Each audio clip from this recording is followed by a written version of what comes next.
وجهت كلي بحمد وشكر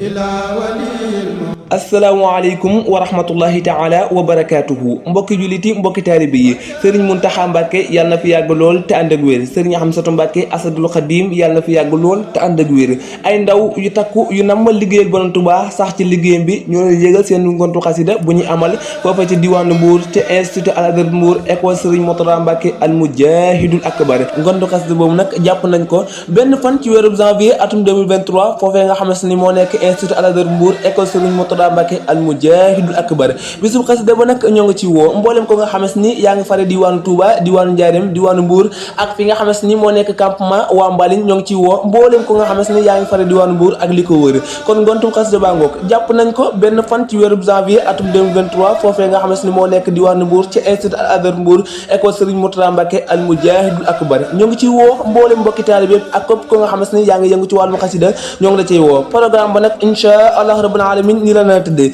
dana amal li nga xamante ni moo nekk njàngu alquran ubbee ko bis ba di ci woo mboolem mbokki taalibe ak képp koo xam si kilifa nga coloolee mun ca ñoppee daan jàll ci li nga xamante ni moo nekk wàllum xaside mun ca ñoppee insha allah daan amal ay waxtaan yu am solo ay waxtaan yoo nga xamante ni lépp dafa delluwaat ci sëriñ bi waaye tamit ak mbindam mii mu nekk xaside yi mun ca ñoppee insha allah daan amal li nga xamante ni moo nekk bernde kon bis baa ngoo kañ la benn fan ci weeru janvier atum 2023 foofee ca diwaanu Mbour jàmm gën institut Al Azhar Mbour ca école Serigne Murtada Mbàkke al mujahidul akbar bis baa ngook na ko ñëpp teewe